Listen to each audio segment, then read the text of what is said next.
Bem, boa noite. Agradecer ao Jean aqui, tá? A oportunidade, viu, Jean? Dizer que você sabe que o conselho, se você precisar aqui, a gente está à disposição, tá?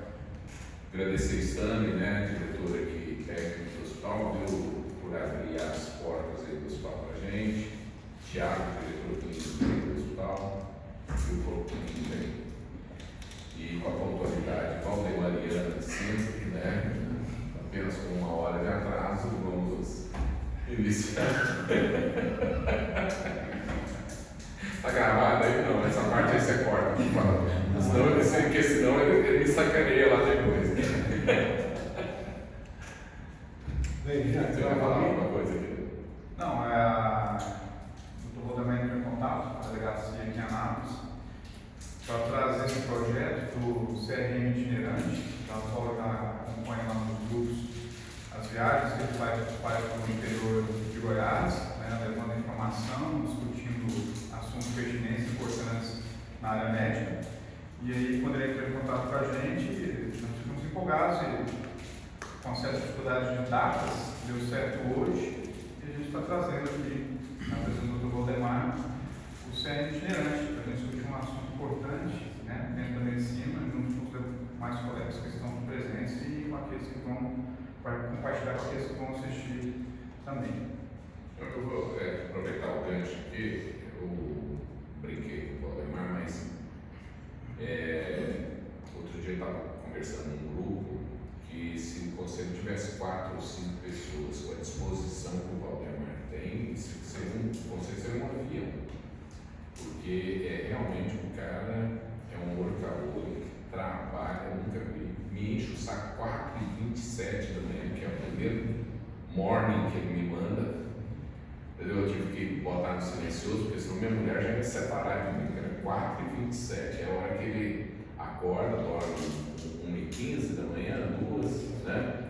E acorda às 4. Tem inveja, de coração inveja, assim, legal mesmo, a capacidade de trabalho que você tem. Eu quero transmitir isso aqui às pessoas, porque é impressionante mesmo a disposição que você tem em relação às coisas do conselho. O Valdemar andou em todas as faculdades de medicina, teve aqui na nossa faculdade, foi em todas as faculdades de medicina de Goiás, com exceção de Itumbiara. Eu cobrei dele e falei assim: por que você não foi em Itumbiara? Eu falei: não, a de Itumbiara é do outro lado do rio, e eu não tenho autorização para ir do outro lado do rio, né? Ela é da IMEPAC, se não me engano, né?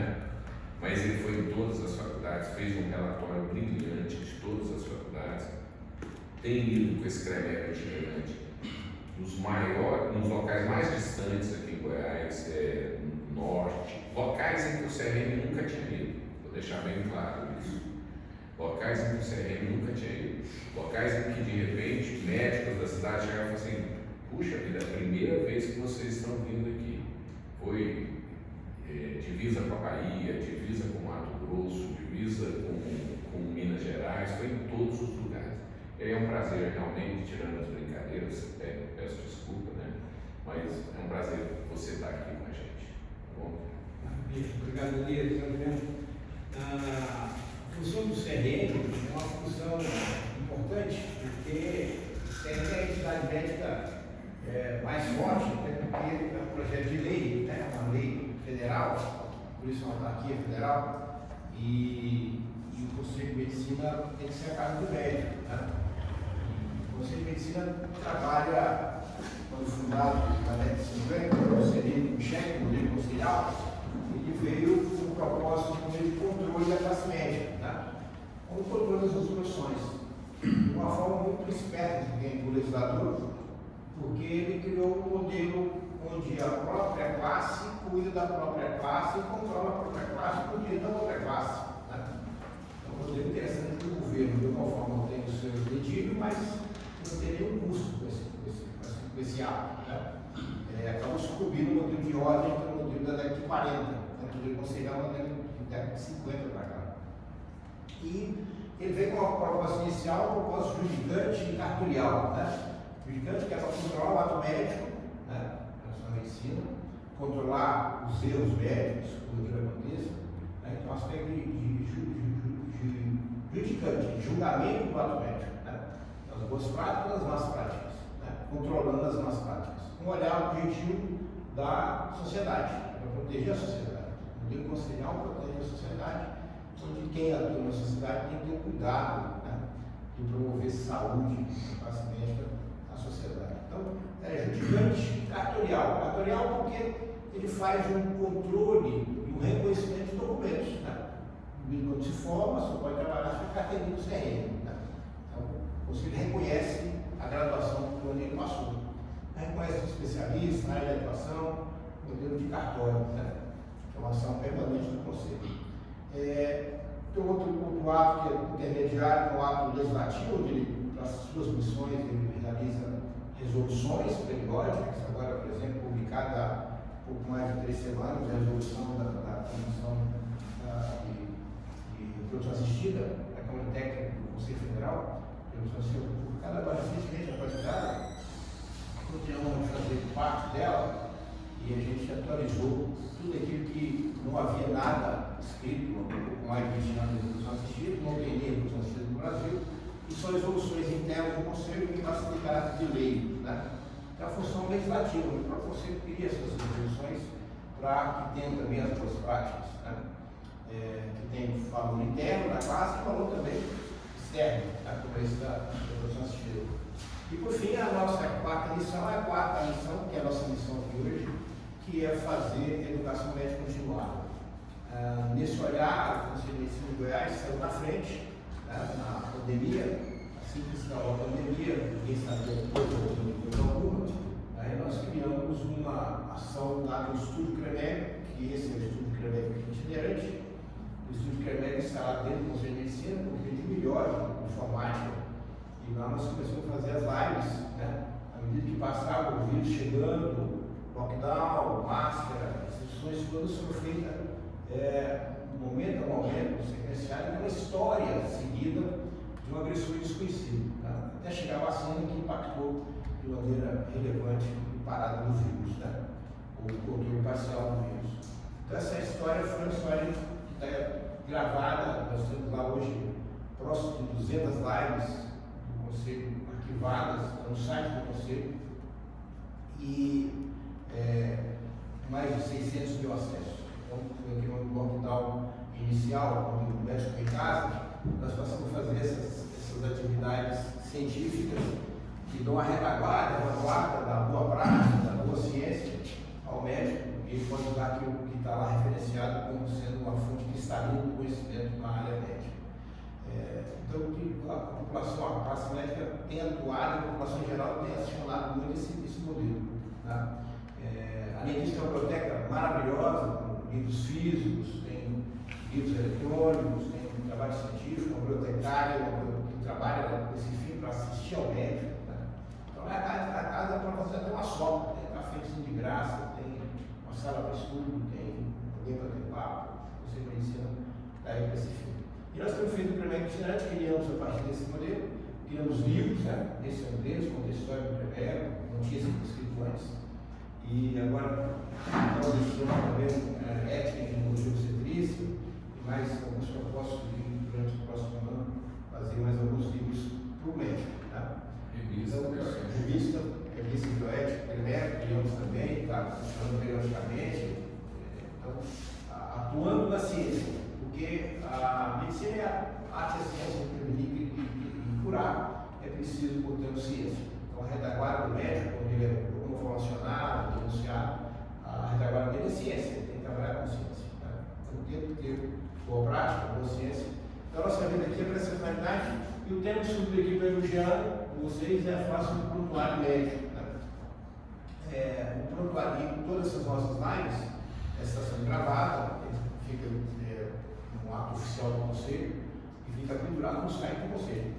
Nós estamos aqui hoje, fica pendurado lá para sempre, para as pessoas acionarem e algum poder. Então, essa ação é imediata, um pouco mais de pessoas, um pouco menos de pessoas, mas o acesso depois ele fica exuberante durante as semanas seguintes, os meses seguintes. Né? Esse é o nosso modelo atual de chegar ao médico. A ideia do Conselho é chegar ao médico, para que o médico possa ter o Conselho como sendo uma entidade próxima dele, né? E não No passado, quando o Código de Ética Médica tinha 99% dos seus itens, começando com a palavra é vedado, é vedado, é vedado, é vedado, é vedado, acabou que hoje o Conselho deve ter não 95%, 99%, depois 90% de vedações. Né?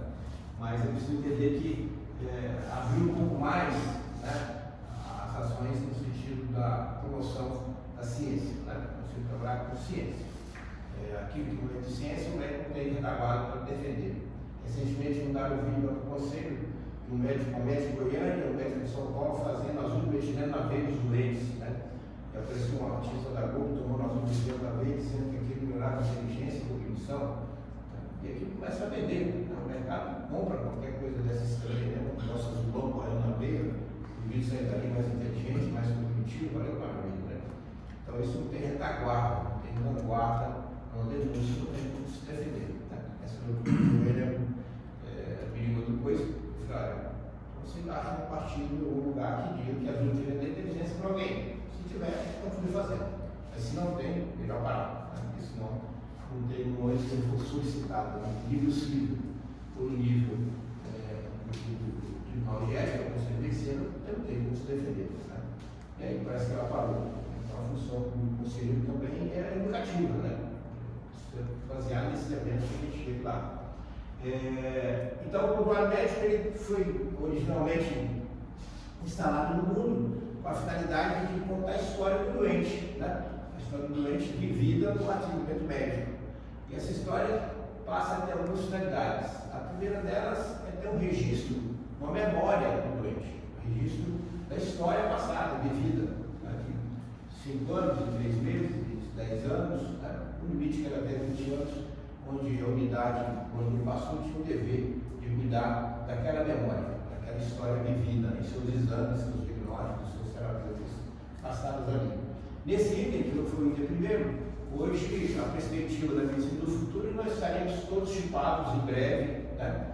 Os nossos históricos todos no chipzinho em alguma nuvem, onde nós estaremos chipados desde o genoma até o último ato robótico tenha feito. Né? É uma prática do país do mundo, que são chipados. Tem participado de uma atividade nos Estados Unidos que chama o Congresso de Medicina do Futuro, onde boa parte das pessoas que ali vivem já praticam isso, já estão chipados. Né? Quando você chegar em algum lugar, passa o seu chip, o seu prontuário está pronto. Né? Então, a memória da situação vivida em saúde para aquele paciente. Quem tem nesse aspecto inicial, que é o guardião dessa história, é o médico e o hospital por onde ele passou. A unidade onde ele passou tem que ser o guardião. Sem o consultório, o médico. Se a unidade está lá, hospital. Tá? Então a finalidade é memória. Segunda finalidade, que acabou acrescentando no aspecto universitário, é que esse material guardado, arquivado, ele serve para trabalho científico, para que você possa comparar resultados, para que você possa comparar diagnósticos, posturas. Né? Então, isso é para levantamento, muito comum praticado em faculdades de medicina, universidades, onde você faz trabalhos retrospectivos, com o seu residente, um aluno, uma amiga, levantar os últimos casos em pré-planos dos últimos 10 anos naquele hospital. Então, é um aspecto importante de ciência, ali se tira procedimentos e diagnósticos, conclusões no artigo original, retrospectivo, então passando valor interessante para a ciência. Outro aspecto importante na evolução do prontuário foi a sua aplicação jurídica, né? Na sua defesa, tanto na ética quanto judicial. Os erros médicos, os processos médicos acontecem em 4 vertentes. Né? A vertente da ética, o Tribunal da Ética junto ao Conselho de Medicina, que é o PEP, Processo Ético Profissional, que é uma linha de processo, você se defender do seu próprio conselho. A outra linha é o processo civil, habitualmente uma vara de um juiz qualquer desse direito, primeira vara, onde o processo habitualmente é civil, tem um olhar da recuperação financeira, o doente que é tomado loucura no dinheiro. Né?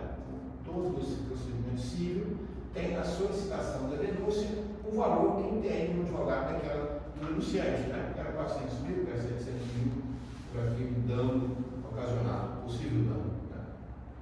Terceira linha de processo médico, assim, ocorrendo o erro, é o processo administrativo. Diante de um médico de serviço, um hospital como esse aqui, um médico tem deveres com seus pais, tem deveres com a hierarquia do hospital, né, se tem algum procedimento inferior ao momento, ao regulamento do hospital, ele responde a um processo administrativo, que é o PAD. Né? Então, esses três são o que a gente mais vislumbra aí do ato da ação do médico como médico. E o quarto seria um processo criminal. De regra geral, os médicos não fazem da medicina um ato criminoso. Né? O médico é um vidro de boa fé, de regra geral. Não usa a medicina para matar alguém, para gerar doença, para gerar morbidade ou mortalidade, ou letalidade. O médico trabalha para a saúde, né? Para trazer promoção de saúde e para trazer, portanto, sobrevivência. Então, esse processo criminal, a gente quase que vê por aí. Vê processo criminal contra médico, mas de um ato onde ele não era médico naquele momento. Né? Está na rua, ficou com alguém, bateu alguém, matou alguém, mas é por outra finalidade. Mas eu vivi, pessoalmente, um procedimento assim que acabou que os contrários ajudaram o doutor. Em Porangatu, o doutor assumiu um plantão, onde ele, em geral, recém-formado, no plantão do hospital regional. Né? E era no domingo, 7 da manhã, e ele tinha uma experiência com a área cirúrgica. E acabou de ir trabalho de 4 desde as 2 da manhã, que o economista deixou. No domingo anterior, ele comprou os médicos vão para as fazendas, fechou as fazendas. Ele ficou um pouco mais na cidade, trabalhando no trabalho de barco, segunda gravidez, cesárea prévia, feto pélvico, né, sentado. Que é uma indicação de sanderianos, né, a ciência mostrou isso, por isso que é importante a evolução da ciência. Mas ele acompanhou o trabalho de barco e deu um mal esperado, para a cabeça derradeira. O feto desceu e prendeu a cabeça. O feto morre e ele não sabe o que foi do feto. Ficou pendurado, porque não dá para fazer uma manobra nenhuma para poder tirar o feto morto. Né? No final, teve que achar um esperto na fazenda que estava no churrasco, que veio fazer a degola cesariana para tirar a cabeça por cima, depois costurar essa cabeça. Você imagina que sofrimento que foi para todo mundo, né? A mãe, a família, o doutor que assistiu aquilo em algum momento. E acabou que o promotor de justiça, isso deu mídia, deu rádio, televisão da cidade, negativo, o doutor teve que cuidar da cidade, o nome dele, Sandro Braga Baixo. E o promotor da cidade entendeu que aquilo era um ato criminoso, né? E virou contra ele um processo criminoso, onde foi para júri popular. Segundo o doutor naquela data, cerca de 20 anos atrás, era o primeiro procedimento desse formato contra um ato médico. Né? Ele dizia isso na promotoria. Aí nós fomos para lá como classe médica, somos da representação médica na época, de Goiás, levei 2 obstetras de peso para lá, para a gente salvar o doutor, né? Porque se houve alguma ação passiva dele, é possível que sim, mas nada proativo. Então, de novo, dizendo que não podia ser criminoso. Né? Mas o promotor levou para júri popular, o negócio é agressivo, não sei se ia participar de um júri popular, se não participar, não vai lá para assistir um. Né? É dramático. Né? O denunciado, o réu, é realmente tratado como réu. Né? No final, ganhamos de 4-3, quase que sai de algemado. Né? Geralmente, o júri popular é feito por jurados da sociedade, e são 7 né, jurados escolhidos. Então, se desse um voto contrário, ele sairia algemado para a cadeia. Né? Então, a vida dele estourou. Mas, caminhando nesse sentido, é só para que a gente precisa do prontuário para fugir dessas condições. Porque, senão, no momento de qualquer julgamento em cima de uma denúncia contra o médico, qualquer desses tribunais aí, é preciso que o médico tenha uma referência. Né? O judicante sabe que alguém denunciou você, alguém construiu alguma coisa contra o médico tem que desconstruir aquele elemento construído. Então, nesse momento, quem está dizendo a verdade? De que lado deve o juiz se posicionar, o judicante? E aí, ele usa aquele fiel da balança que é o prontuário. Então, o prontuário é para a defesa do médico, defesa profissional do médico. Então, a terceira linha é importante. Tá? Então, memória, ciência e defesa profissional. Tá? Então, é preciso trabalhar isso para proteger o médico da denúncia em torno de um erro, um provável erro. Enquanto tem um provável erro, e aí, portanto, você já tem resoluções várias, o Regional do Goiás também tem resoluções várias, onde ele traz, portanto, que o prontuário tem um caráter legal, o que está escrito lá é a lei, né? E o juiz aquilo como lei. Né? Então, se você escreveu pouco, e médico gosta de escrever pouco, ou não escreveu, né? Ou não escreveu, agora eu estou vindo para cá bem atrasei um tanto porque nesse estado estava muito chuvoso, quando saí em Goiânia, muita chuva. E um advogado médico contando uma história de uma criança que nasceu no hospital em Goiânia. No dia não tinha um pediatra, UTI, precisava de UTI, quando transportaram para um hospital, hoje tem 14 anos de idade de criança, que é paralisia cerebral, é importante, é um processo grande contra o médico no hospital. Então, ele contando a história que quando ele vai pegar o prontuário, no momento que a indicação da transferência, porque ele tem hospital de UTI, desse momento para frente não tem mais nada no prontuário. Quem transportou, quem transportou, onde foi levado, nada, não tem nada. É um vácuo aí, né?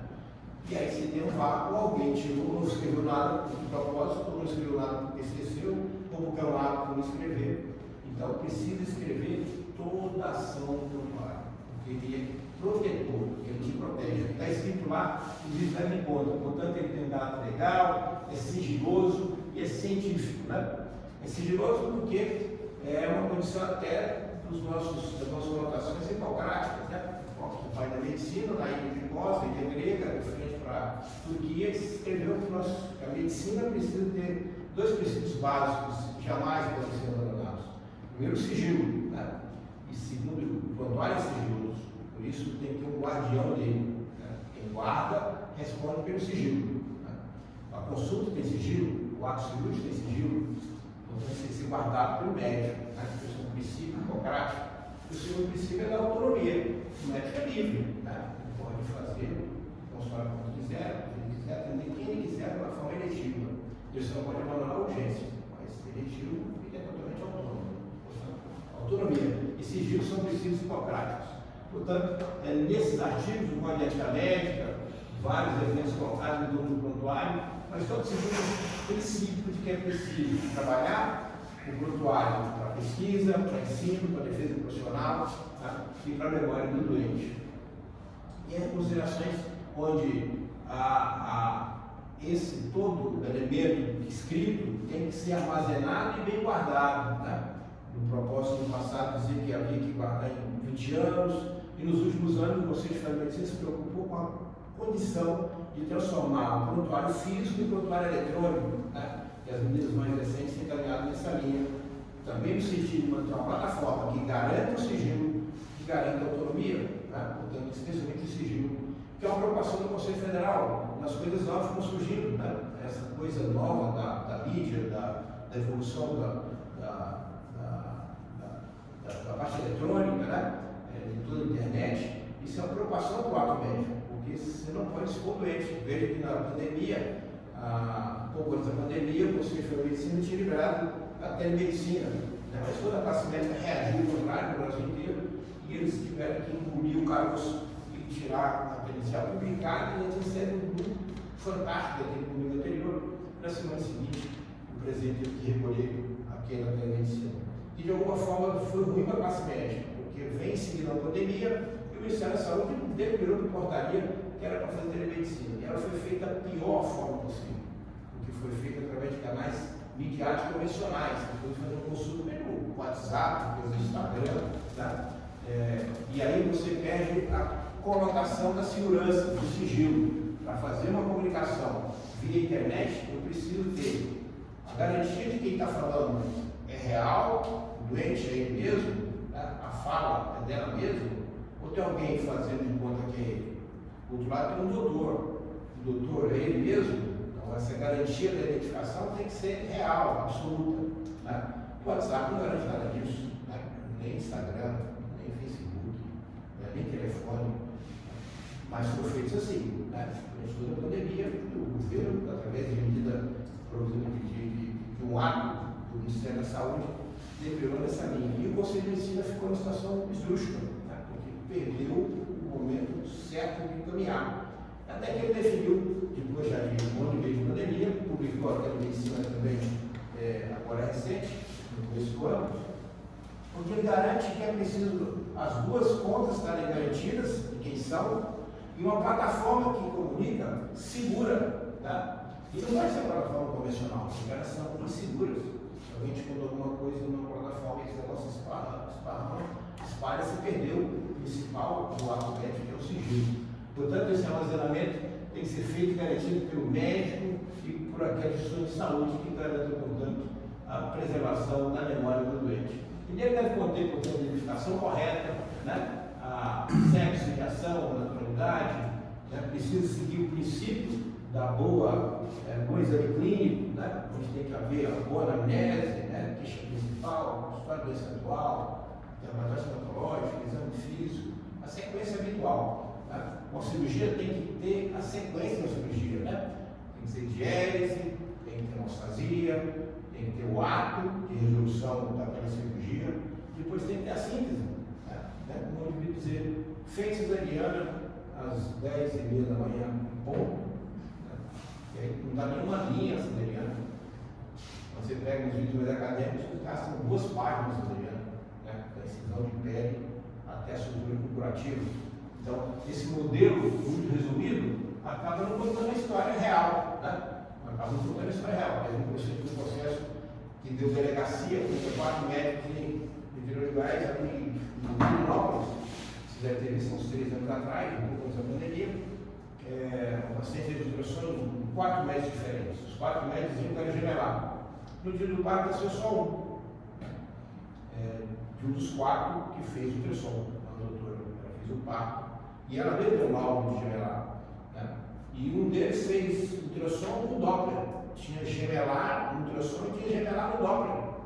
E só nasceu um feto, uma criança. Né? E aí então trouxe delegacia, porque o pai entendeu que alguém roubou o filho dele. Né? E vendeu para Israel por $5.000. Né? Isso é uma capa do popular. Acionaram a gente, estava nessa condição de precisar do prontuário. Né? Cadê o prontuário do centro cirúrgico? Tem que estar escrito, o prontuário não tem nada escrito quando se nasceu. Onde é que está? Alguém disse que roubou o feto, uma criança, o recém-nascido. Outro disse que só nasceu um. E qual é o final da balança?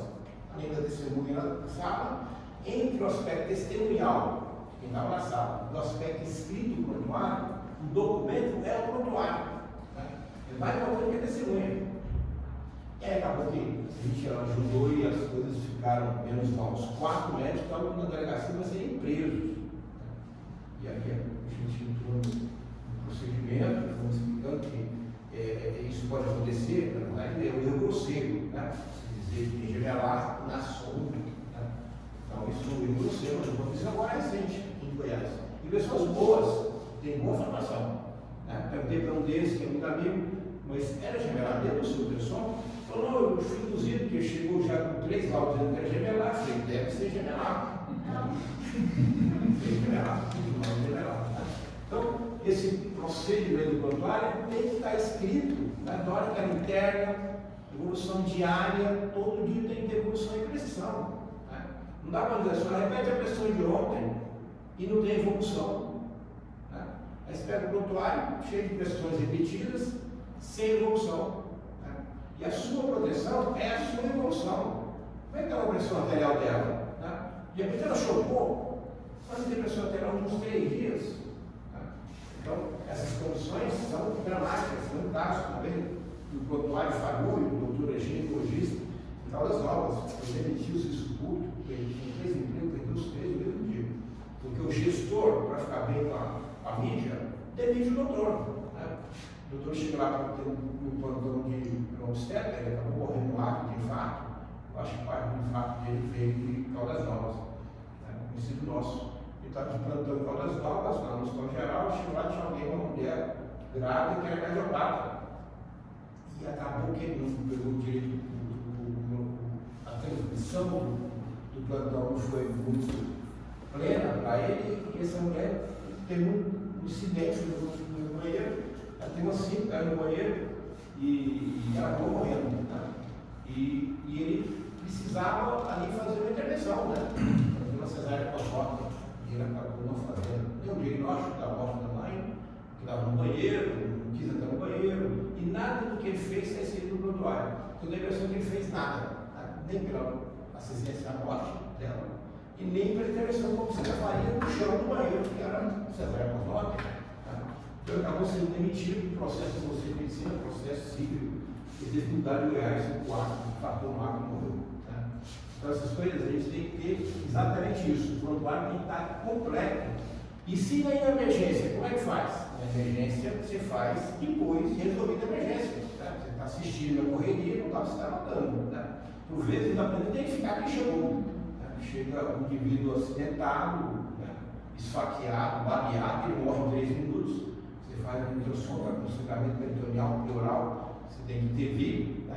Então, a intervenção é de emergência, e aí não dá para fazer o prontuário bonitinho. Você vai fazer depois, separar tudo, respira e faça o prontuário, demonstrando a sequência dos eventos. Né? E aí é preciso que haja os dados clínicos e laboratoriais têm que estar todos escritos no prontuário. E na emergência, segue a primeira emergência, salva-se a vida e depois faz o prontuário. Aí começa todo o processo de maneira retrospectiva, né? Da chegada, cadê a carteirinha, cadê a identificação, quem que é ele, quem que não é, até se chegar no final do bom prontuário. E aí nele tem que estar escrito tudo que pode ser, que foi realizado naquele momento. Né? E tem que ser no momento que você está terminando o atendimento que está atendendo, não dá para deixar para amanhã, nem para depois de amanhã. Né? Você imagina, o médico, não tem um médico do Goiás, no Brasil, que atende menos que 20 pacientes por dia. Né? 20 a 50 por dia é a média. Né? Tem lugar que tem 100 pacientes por dia. Né? Já vi isso acontecer. Então, se o Vila tem 20 pacientes por dia, você espera uma semana, mais de 100 pacientes. Você não está acertando, não lembro mais. Você lembra como é que você fez o passo semana passada e que esqueceu uma gás da vagina da mulher? Ninguém lembra. Né? Sabe o nome dela. Daí a importância do prontuário.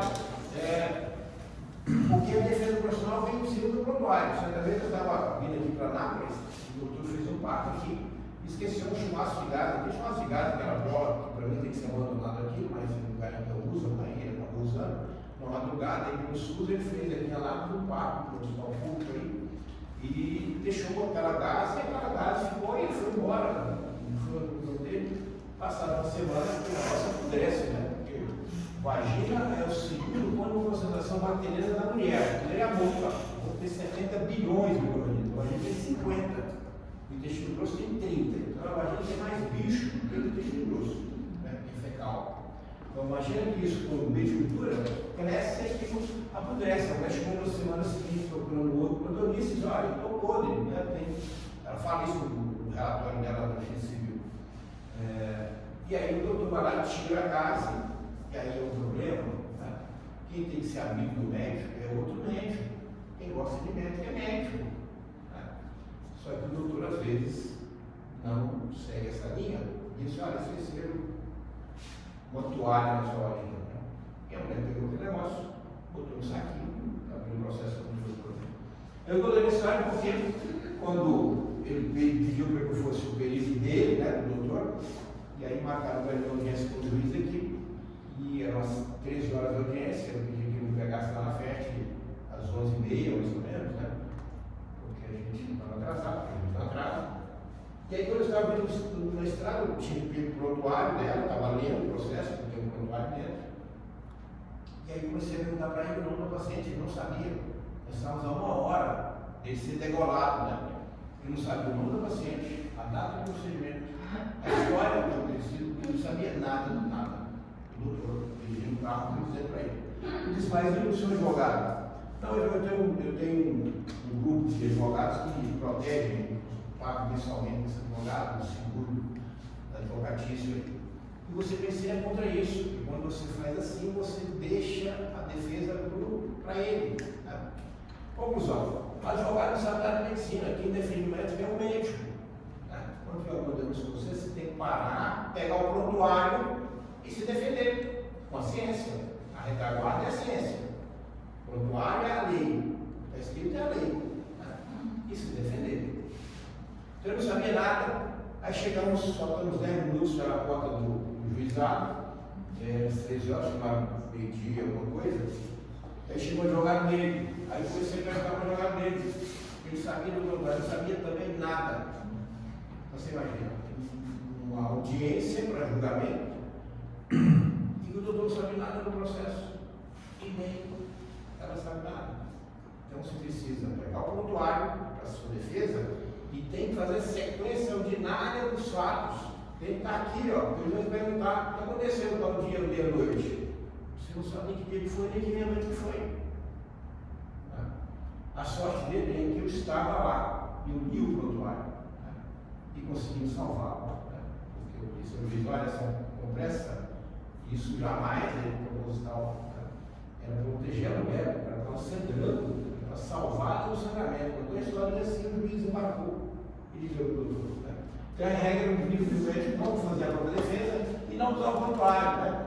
Então, é preciso entender que o prontuário segue uma instituição médica como hospital, a hierarquia do hospital. O hospital tem direito geral, o hospital tem direito técnico, tem direito clínico, tem direito dos médicos, tem representante do médico, direito clínico, né?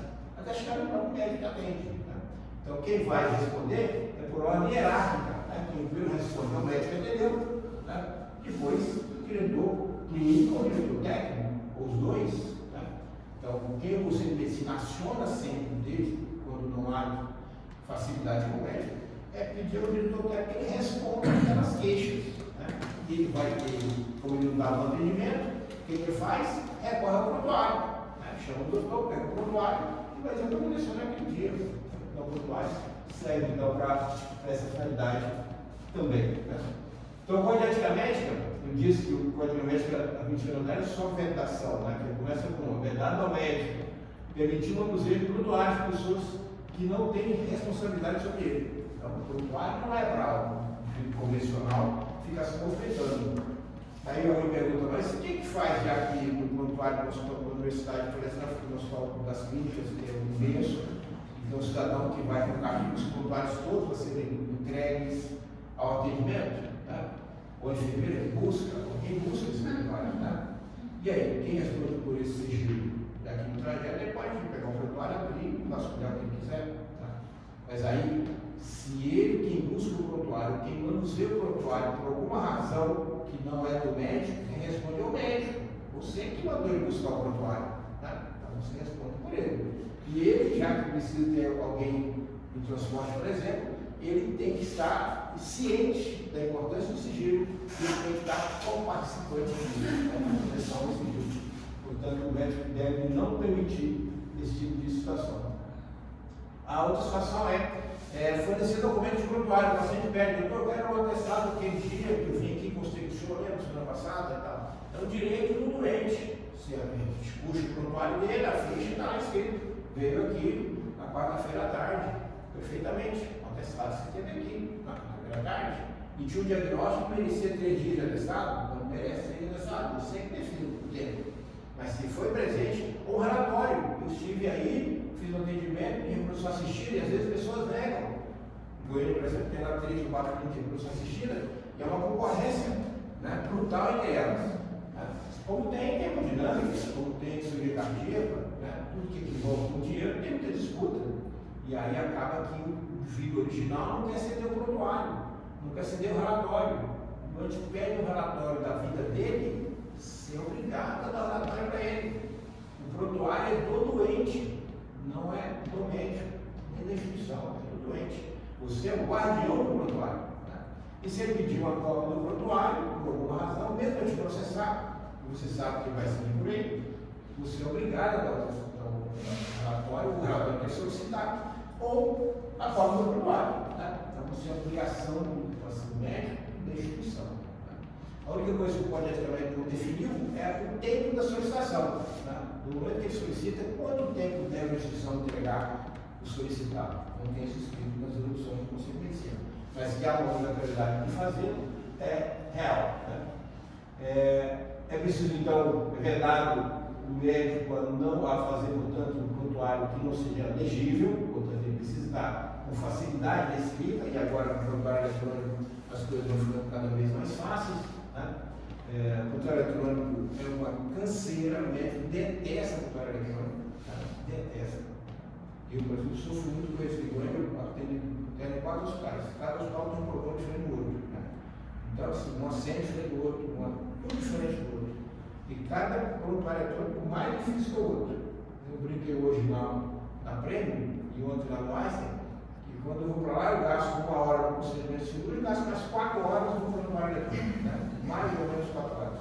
Porque ele traga, ele volta. Né? Porque ele é assim, eu imagino que seja por uma colocação que apareceu no popular, o doutor escreveu que que nos últimos 15 ou 20 anos, a medicina, a ciência e a saúde aumentou muito o custo. E não foi porque as pessoas não passaram a ganhar mais, não, né? Que está ganhando mais que ganhava 20 anos atrás, né? Enfermagem. Então, aumentou o custo. Foi porque botaram no terceiro turno entre o doente e o médico, que é o gestor da saúde, né? O gestor, o custo de gestão, o gestor do médico com o computador, eles começaram a criar um monte de coisas, criando para o médico essas dificuldades todas, né? Que não facilitou nada para o médico, nem trouxe ao médico mais ganhos, mas trouxe mais trabalho, portanto, mas faz parte da evolução, né?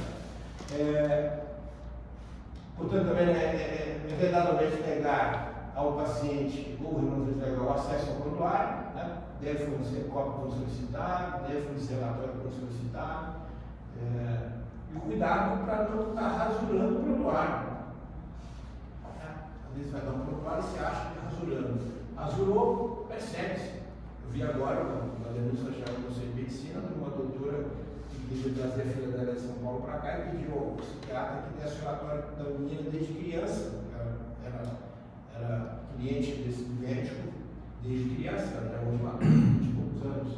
Aí o doutor vai lá, tem rasura na ficha do prontuário, né? De forma proposital. Então acaba que dá ao cliente a possibilidade de abrir um processo, né, contra você. Aí é um processo criminoso que está fazendo, portanto, uma rasura no documento que é legal. Né? É verdade, vai liberar com o prontuário salvo quando autorizado. E quando o juiz pede o prontuário, né? O juiz pode pedir o prontuário. Se não tem o prontuário para o juiz, não, o juiz manda, né? O juiz não pede. Então, quando ele manda, tem que cumprir. Né? Quem tem coragem de não cumprir, é porque tem coragem. Né? Mesmo que todo o procedimento dele não seja muito constitucional, nem muito legal, mas ele manda, tem que cumprir. Agora, quando ele manda, eu não posso entregar o prontuário ao juiz? Ao juiz não, o juiz não pode mexer no prontuário, não pode manusear. Você responde que vai entregar, mas que ele indique o perito do conhecimento dele, que é da segurança dele, né, que é da confiança dele, para você entregar o prontuário. Ao perito do juiz médico, aí você pode entregar. Ou você entrega ao doente, ou entrega ao outro médico. É fácil resolver. Né? Ao leigo não pode, porque você está quebrando o sigilo, que é uma coisa importante do prontuário. Né? E aí o médico, portanto, usa tudo isso em torno da sua defesa. É verdade liberar cópias para defesa ou quando o doente não autorizou, para desconhecidos ou para parentes. Muito cuidado que aparece um parente dizendo: olha, fulano, eu sou o filho, o tio, eu sou o primo do ciclano, e a gente pega o prontuário do ciclano. Não. O prontuário é do ciclano, não é seu. Né? Então tem que vir uma solicitação do próprio doente, né? Ou do seu representante legal. E aí, é vedado, portanto, ao médico deixar de fornecer a cópia quando a revisão dos conselhos de medicina. O conselho de medicina dele solicita o prontuário. Né? O juiz solicita o prontuário para o entendimento dele, o conselho de medicina também solicita o prontuário. Né? E é mais fácil esse entendimento. O conselho de medicina é feito por médicos. Né? Porque lá 42 médicos ele tem que tratar as médicas. Então, quem vai avaliar o prontuário é médico. Você vai entregar o prontuário ao conselho de medicina, está tudo certo, do médico para médico, quando tem esse sigilo. Né? E as resoluções todas vieram com normativas para dispor sobre a guarda, sobre certificação, sistema de informação, né? E aí, mais recentemente, agora, a preocupação do Conselho Federal no sentido de definir o prontuário eletrônico, como é que seria a guarda desse prontuário, como é que está esse prontuário. E o Conselho de uma coisa interessante, que foi se associar à Sociedade Brasileira de Informática e Saúde, e aí, portanto, criamos critérios de como fazer o registro eletrônico e como transformar o registro físico em eletrônico. Né? O eletrônico daqui para frente e o passado que pode fazer eletrônico. Né? Quem vai manusear isso e fazer essa transferência? Quem vai manusear tem que ser alguém da TI que está comprometido com o sigilo. Tá? E aí isso como é feito pelo próprio médico. Aí é possível fazer assim. Quem define as regras é a sociedade, portanto, brasileira ligada às normas de informática, e aí criou-se uma comissão permanente, a Comissão de Exame de Prontuários. De maneira geral, as instituições hospitalares têm uma comissão de exame de prontuários, que avalia periodicamente esses prontuários, e tem a comissão permanente junto às unidades hospitalares, também de avaliação de documentos, né? De forma que a digitalização entra nesse processo. E entra o gerenciamento eletrônico do documento, como fazer a indexação desse material, tudo isso tem nível de garantias, nível de garantia 1, nível de garantia 2. Né? Então, a garantia 2 é um sistema eletrônico mais fechado, com um canal seguro de manipulação, de manuseio e de guarda. Portanto, seguindo o preceito, só de garantir o sigilo. Portanto, aquilo que trabalha com eliminação de papel, não autorizar o papel, e, portanto, tem amparo legal para preservar o elemento físico, né? O Goiânia tem uma realidade que até hoje não tem o eletrônico, né? Trabalha ainda com o físico. Está irregular, está correto. É uma opção do gestor, né? Não tem nenhum problema fazer assim. Quando os gestores em Goiânia, nos hospitais, entenderam que era preciso passar tudo por parte eletrônica, eles diziam os gestores que havia uma grande economia para o hospital, né? Economia de papel. Gastava muito papel no físico, só que agora tem o resultado próprio dos hospitais de Goiânia, da PASEG e dos hospitais de Goiânia. Aumentou-se o gasto de papel no prontuário 4 vezes mais do que o anterior. Então, gasta muito mais papel com eletrônico do que sem eletrônico. Parece absurdo isso, na realidade hoje em Goiânia. Né? Porque tudo que você coloca lá tem que imprimir. Tem que imprimir. Tá? Imprimir duplicado, então, você fazia X, hoje gasta 4X. É o custo, portanto, desse processo. Mas é uma condição de avanço, né? E aí vem a questão da digitalização, da microfilmagem, tudo isso está bem documentado no aspecto de resolução do Conselho Federal de Medicina, através da Comissão de Permanência de Prontuários, de Comunidade dos Hospitais e com a Sociedade Brasileira de Informática. Né? As resoluções seguem todos esses princípios, né, do arquivo eletrônico, e estabeleceu o prazo mínimo desse arquivo de pelo menos 20 anos. Então, deve o guardião fazer essa guarda por pelo menos 20 anos. Tá? A guarda do processo do prontuário físico, a guarda é mais trabalhosa, porque você tem ocupação do espaço imenso, né, há uma perda natural da celulose, né, além de agressões outras, né, chuva, né, goteira, água, né, úmida, área úmida, né, fungos, ratos, baratas, todas que destroem prontuários. Mas eu tenho o benefício que essas coisas não vão acontecer, a não ser que tenha algum hacker que possa invadir o hospital e, portanto, mexer nos prontuários. Pode acontecer, né? Vamos observar um popular foi invadido por um hacker e pediu R$1 milhão para devolver os documentos arquivados do popular. Né? Então, a resolução estabelece, portanto, que essa conexão entre Conselho Federal de Medicina e Sociedade Brasileira de Informática e Saúde, um convênio, portanto, que cria selos de qualidade no seu de informatização e define, portanto, qual é o formato daquele procedimento. Então, segue essa linha. A resolução regulamenta os serviços médicos na parte esportiva, a qual prontuário esportivo também o atleta é um paciente, né? Porque time de futebol tem um médico do time, né? E por vezes ele atende aquilo lá, no treinamento, no jogo de futebol, e nada é registrado. Né? O indivíduo quebra a perna, passa mal, tem um 5 em campo. Né? Então, todo atendimento deve o médico do esporte fazer prontuário. Né? Durante o atendimento, logo após o atendimento, ele tem que ter prontuário de todos os seus atendidos. Né? Então, é diferente do ensino do esporte do convencional. Mas não era a prática convencional.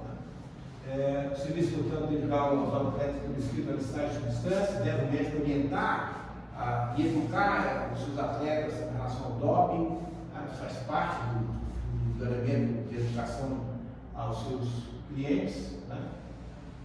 E por fim, tem aqui uma história, que eu não vou tecer, uma história antiga de 62, que no STF houve uma habeas final de um diretor do hospital que negou a entrega do prontuário do processo judicial e o juiz se sentiu lesado e teve um processo contra o diretor, né?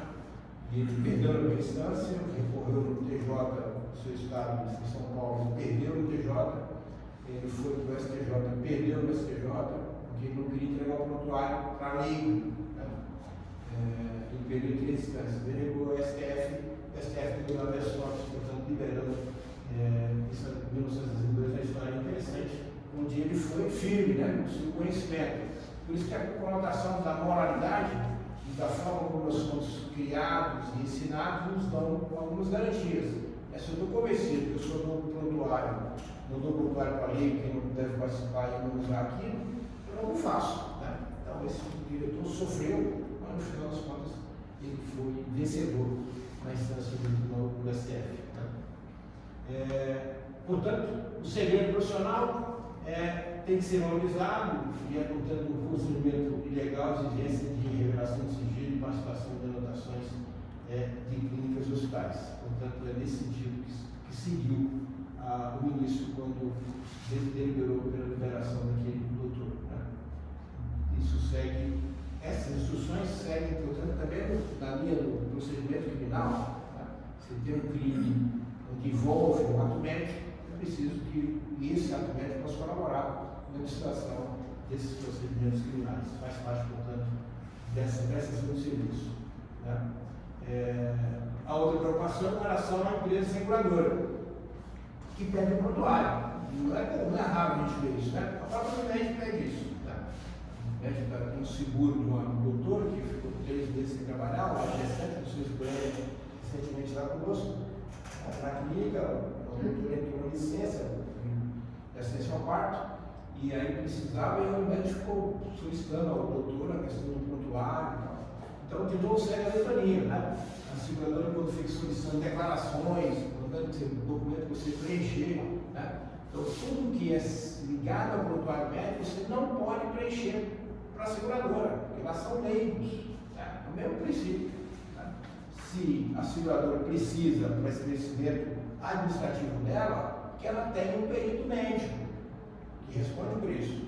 Você passar isso para o perito médico com a autorização do doente, pode. O que acontece no consultório é que o doente vem com o papel da seguradora, ele é o próprio doente, fala, não, autorizo, preenche aí. O autorizo não serve, porque ele tem que documentar a solicitação a você, autorizando que você pode passar para a empresa, você deve passar aquilo ou para ele, o doente, a cópia do prontuário, ou passar para a seguradora, mas através de um perito médico, e não direto da seguradora. Tá? Então, se o doente quer, faz uma cópia até para o doente. O prontuário é dele, se ele quer entregar, foi quem entregar. É dele, a propriedade dele, ele faz o que ele quiser. Portanto, de novo, o segurador, você não é obrigado a fazer o que eles solicitam diretamente ali. Tá? Todo esse procedimento segue a questão também quando o doente morre, tá? E aí a pergunta vem, quando o doente morre, deve o seu cônjuge ter direito ao prontuário? A princípio não, o prontuário é exclusivo do doente ou seu regulamento legal. Se o cônjuge for o seu regulamento legal, ele não representa. Né? Parece uma bobagem. Agora, lá na FEST, por exemplo, que é a nossa clínica de reprodução humana, tem uma história interessante nessa linha. Um casal foi à FEST, eles eram namoridos, né? Não eram casados, não viviam como tal, e ele queria ter filhos, mas não queria naquela data. Ele foi lá, congelou o sêmen dele e congelou os óvulos dela, mas 100 embriões, separados os 2 gametas, né? E ele teve um incidente de carro e morreu, o rapaz.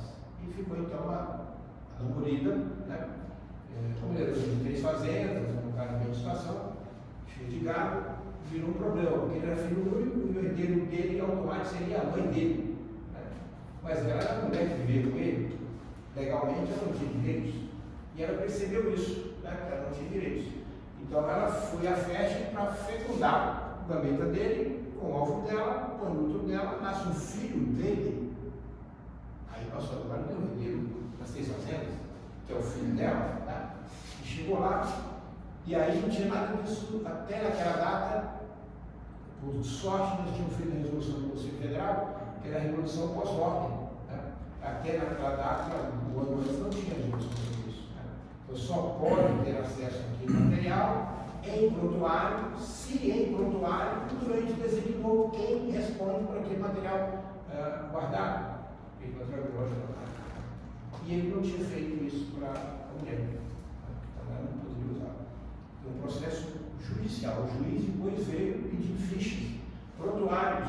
Onde é que estava escrito isso? Ele queria que fizesse isso com aquela mulher. Né? Mas aí usamos a resolução da você medicina, usamos o prontuário. Estava a escrita dele, que ele não autorizou ninguém a fazer o documento biológico dele. Portanto, uma briga judicial por dinheiro da mãe do que morreu e da namorada do que morreu. Ganhou a mãe porque os prontuários deu a ela essa condição de defesa. Tá? Então, o prontuário tem que ser legível, não pode ser rasuras, tem que ser completo e pleno, confidencial, né? Deve incluir história completa, interrogação patológica, exame físico correto, diagnóstico, né? Exames complementares, evolução clínica e tratamento. Você veja que o prontuário, quando é feito na telemedicina, o prontuário tem que ser feito com alguns cuidados. Um deles é que não tem exame físico, né? A gente está lá no Pará, está mostrando comigo, e aí tem que entender que esse prontuário vai faltar exame físico, mas tem que ter todo o procedimento outro. A não ser que nessa conexão você solicite que o médico, não dá conta, faça o exame físico. Pode acontecer. E aí você inclui isso no prontuário, como o doutor Zé Manuel fez, o exame físico assim passado, já fez, né? Você vai incluir, portanto, o tratamento inicial. Então, o prontuário, finalizando, serve para isso. Nós temos que valorizá-lo, porque ele é um documento legal que nos protege, nos dá ciência e guarda a memória do doente, né? A sua história de vida. E o nosso prontuário hoje eletrônico passará a ser um prontuário chipado. Se eu estiver lá na Espanha, se eu estiver em Nova York, tiver um acidente, basta alguém pegar o meu chip e está tudo isso escrito lá para facilitar a nossa vida e a nossa sobrevivência. Muito obrigado pela recepção, prazer enorme ser aqui em Nápoles, obrigado aqui ao meu amigo Elisana, ao nosso delegado, Jean. Nós queremos dizer que as coisas caminham para o auxílio classe médica, nossa missão aqui é classista, né? Defender aquilo que nos favoreça, para que tenhamos boas práticas, bom atendimento e favorecer a saúde da população. Obrigado.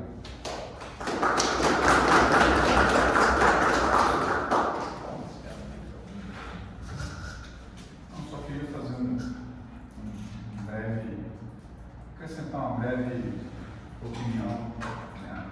A gente está na docência, né, na Faculdade de Medicina, ensinando, e os demais colegas aqui. Eu tenho, na minha prática particular, em relação ao contrato médico, eu já tenho abolido há algum tempo as abreviações. É o que eu passo para os alunos.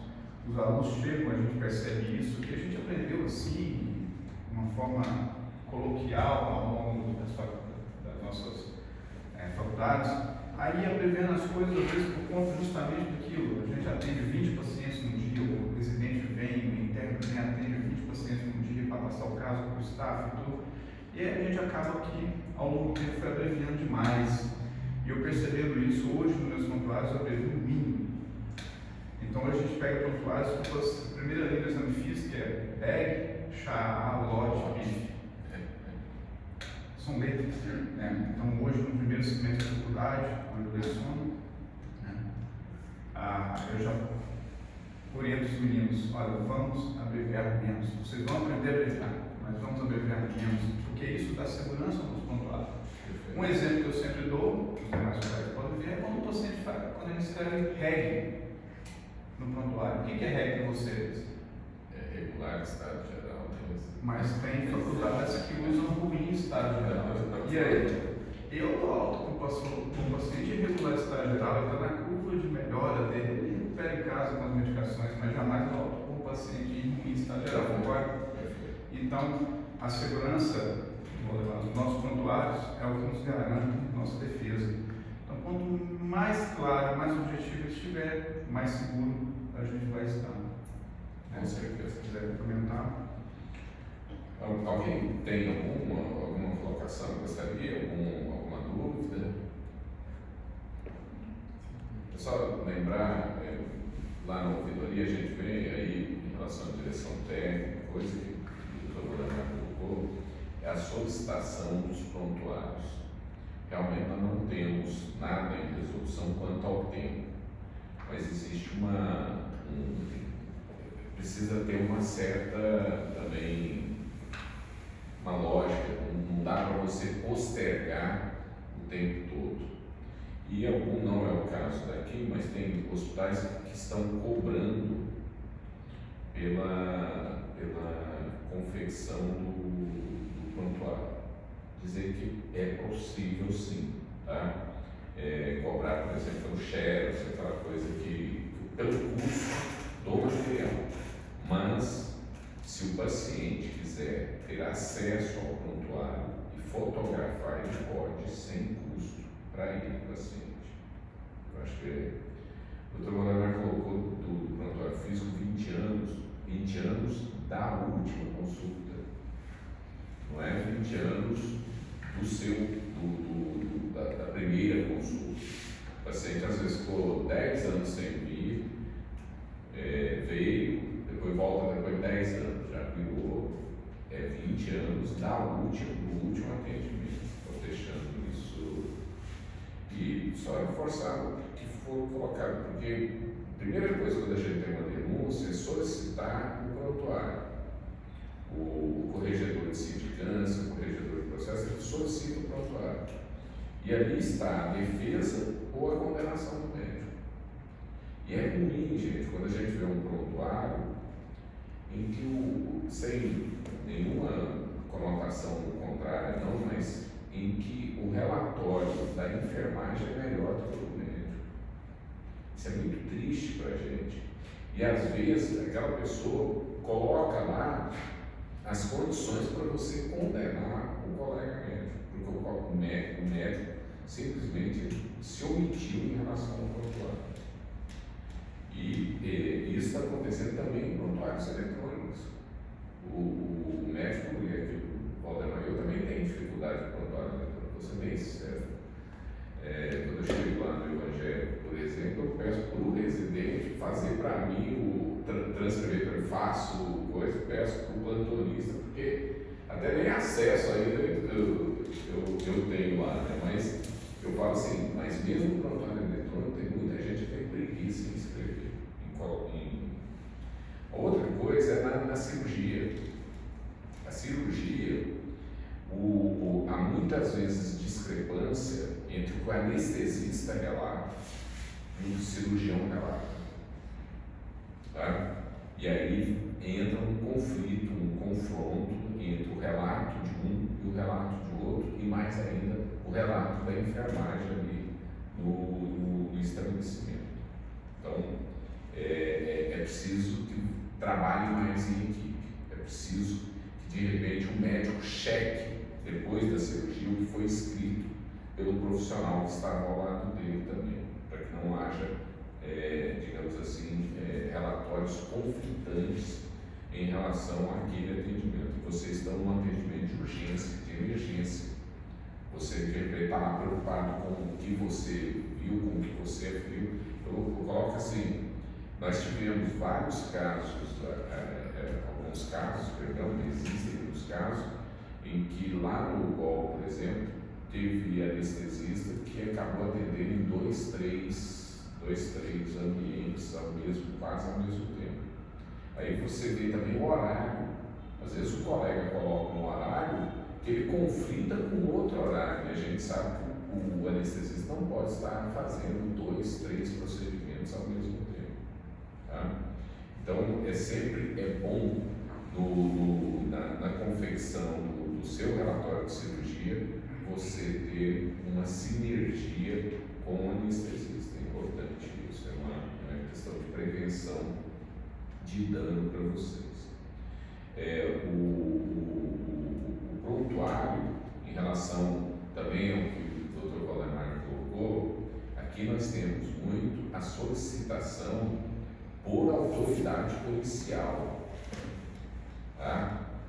Isso nós não cedemos para a autoridade policial, nós cedemos para a autoridade judicial. Se o delegado, quem quer que seja, ele precisa ir lá do juiz e o juiz autorizar. A outra coisa que o Dr. Valdemar colocou em relação a essa questão do filho do irmão, existe uma hierarquia judicial. né? Determinado paciente, o pai é o primeiro colocado, a mãe, pai, mãe, né? Os pais. Aí vem os filhos, tá? E esposa, lamentavelmente, está numa hierarquia abaixo, tá? E a gente vê muito também conflito entre irmãos. Então, quando tem um paciente que digamos assim, ele não tem ele é totalmente dependente, é preciso que você saiba quem tem a tutela desse paciente, para que você não entregue o prontuário para a pessoa errada, digamos assim, entre aspas, tá? Porque você vai gerar um conflito depois e, obviamente, pode repercutir em relação a você, tá? Não sei se, basicamente, se tiver alguém que tenha mais alguma coisa, pode... No momento da tutela, a priori, a gente tem que aguardar uma ordem judicial para aceder. Exato. É porque, quando fala, porque às vezes, por exemplo, só num exemplo, como se eu tivesse meu pai, né, mas eu entrasse numa briga com os meus irmãos, entendeu? Aí, em tese, eu tenho que provar que eu sou o mais velho, que eu tenho, porque às vezes o mais novo tem a tutela, tá? Isso, pergunta da autorização, por exemplo, é muito recorrente familiares quererem resultados laboratoriais em pacientes em CTI. A priori, não havendo uma condição. Agora, esse paciente, ele é um paciente que não tem autonomia, ele, paciente, tá? Aí é preciso que se defina sempre o plantonista para quem você vai prestar informação. Também tem esse detalhe, porque a outra questão é a quem que eu presto informação. Porque cada dia pode aparecer um, e é onde vai haver o conflito depois querendo o prontuário, entendeu? Então é bom sempre definir a quem prestar a informação. E depois, se solicitar o prontuário, quem realmente tem a tutela do. Aí, nesse caso, a gente fala, como volta a frisar, não tem um tempo, mas o tempo de 72 horas, 96 horas, é um tempo suficiente para se definir isso. Então, assim, olha, eu preciso disso, tudo, mas vocês me tragam quem é efetivamente o responsável pelo paciente. Então, aconteceu uma vez, né, uma médica com vocês, vocês se lembram, né, Tiago teve um paciente, a irmã é médica, e ela fez um escarcel, que ele tinha que entregar o prontuário, que ele tinha que fazer. A gente não sabia nem, eram 5 irmãs, né? E a paciente era consciente. E o paciente consciente. Então tem que efetivamente definir de quem é a tutela, ou se como é o paciente consciente e independente, ela não tem direito, ninguém tem o direito de pedir o prontuário. Doutor? Algo que regulamenta, isso aqui é algo muito novo, né? Mas em virtude da pandemia, tudo começou com a prática dos boletins, das informações por telefone. E isso às vezes se perpetua em algumas situações. Como é que funciona? Porque igual a gente está falando, o paciente UTI está ali, a gente não sabe nem com quem a gente está falando, a gravação que está acontecendo. A recomendação é que você não dê essa informação, tá? A recomendação, tá? A menos que você tenha, de repente, é o que eu estou te falando, defina quem é a pessoa que vai prestar, a quem você vai prestar informação. É duro quando você cada dia responde a uma pessoa, tá? Então, o ideal é que tenha, obviamente, agora, passada a pandemia, tem um horário, né, em que se preste a informação. Há uma outra coisa, e pegando um gancho nisso, é a questão do médico dentro do hospital. Eu posso entrar a hora que eu quiser, não tem, isso não é regra geral, entendeu? Porque por cavalheirismo, por coisa, eu tenho direito a entrar no hospital, mas eu não tenho direito de interferir na sua conduta, entendeu? Então, eu, por exemplo, eu tenho um paciente, se o paciente me autorizou, é uma coisa. Agora, não é porque eu sou médico que eu vou entrar lá no seu prontuário e modificar a sua conduta. Isso eu não posso fazer. Tá? Isso acontece muito também. Rotineiramente. Rotineiramente. Aqui é porque a gente se conhece, né, às vezes, entendeu? E dá para. Mas, por exemplo, eu tive agora, eu sou em Caldas Novas, né? Eu ligando daqui para para obter informação. O colega lá falou assim, olha, sinceramente, eu não sei quem é você, não sei se você é parente dele, entendeu? Com todo respeito. E ele está com razão. Como é que ele vai dar uma informação para quem ele não conhece, entendeu? Aí eu peguei e liguei para um colega e falei assim, você conhece alguém lá do Hospital de Caldas Novas? Ele disse, não, eu conheço o dono. Aí eu liguei para o dono e falei assim, olha, sou o doutor Elias, quem me passou seu telefone foi até o Zé Humberto. O doutor Zé Humberto passou o telefone, que é o presidente da Associação Médica, e disse, não, fica tranquilo. Aí ele me passava as informações, entendeu? Só colocando, mas a obrigação você não tem, entendeu? Tá? Porque como é que você vai passar a informação se você nem sabe quem está do outro lado da linha, né? Mas só mais um exemplo alinhado com a história de não estar alinhado com a anestesista. No amigo nosso obstetra, estava de parto lá pelas 8 da noite e indicou analgesia de parto, um parto normal. E aí, lá pelas 10, 11 da noite, ele entendeu que tinha que ser cesariano. Não sei a indicação. O fato é que ele operou às 11 da noite. Então tinha analgesia. Isso às 8 e a criança nasceu à meia-noite. Né? Então o juiz entendeu que essa cesárea demorou demais, por isso que a criança estava com problema quando você nasceu.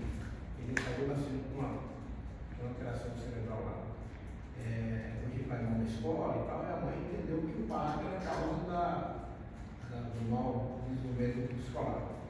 E está no processo. No primeiro julgamento, condenou o doutor por isso, por cesárea muito longa. Durou 5 horas, 4 horas, 5 horas. Mas no final, a cesárea durou 30 minutos. Mas quando você pega o boletim, como ele não escreveu direito no prontuário dele, foram atrás do prontuário do anestesista.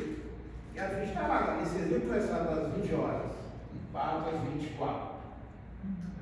E acabou que agora, quando eu tentei desfazer, não, mas é porque tem analgesia, depois anestesia, federal contínua, é história.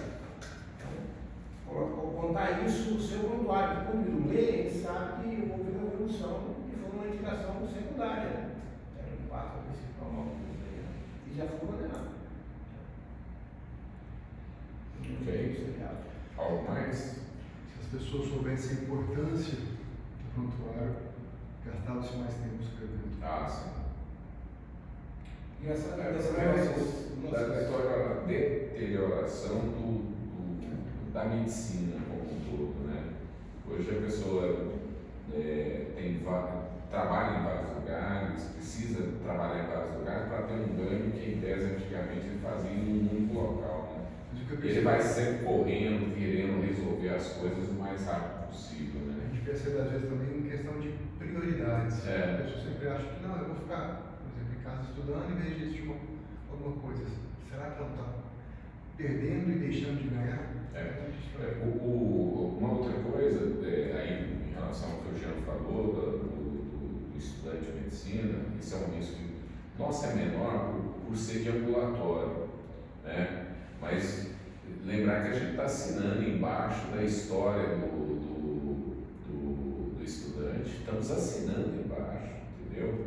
Outro dia eu estava vendo, eu não me lembro, mas acabei que eu assinei uma receita de uma coisa totalmente, sabe? Eu acho que o aluno entendeu uma coisa, escreveu outra, sabe? Tipo, eu não sei.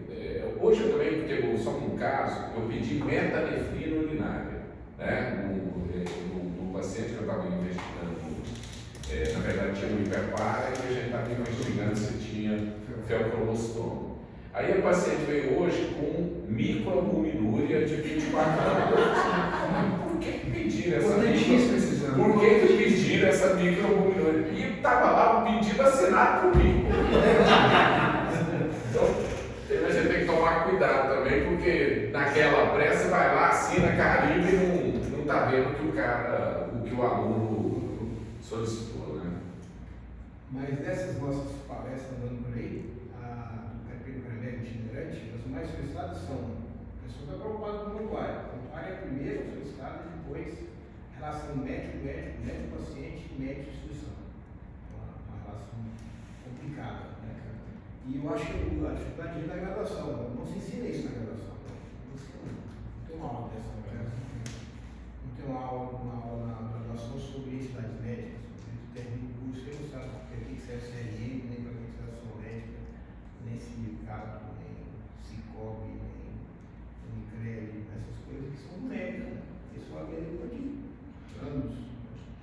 dificuldade que a gente tem aqui, que a gente fez algumas aulas, foi sobre atestado de óbito. É outra coisa. Como preenche, que está tendo muita dificuldade. Uma grande dificuldade também é a alta pedida. Nós estávamos conversando mais cedo. É. Talvez não volte no vídeo para levar. Voltar aqui e a gente conversar sobre alta pedida. Pode fazer uma aula, né? Esse povo. Essa é importante. É isso aí. Agradecer ao Jean, tá? Jean, mais uma vez, colocar o conselho à sua disposição. Agradecer ao colega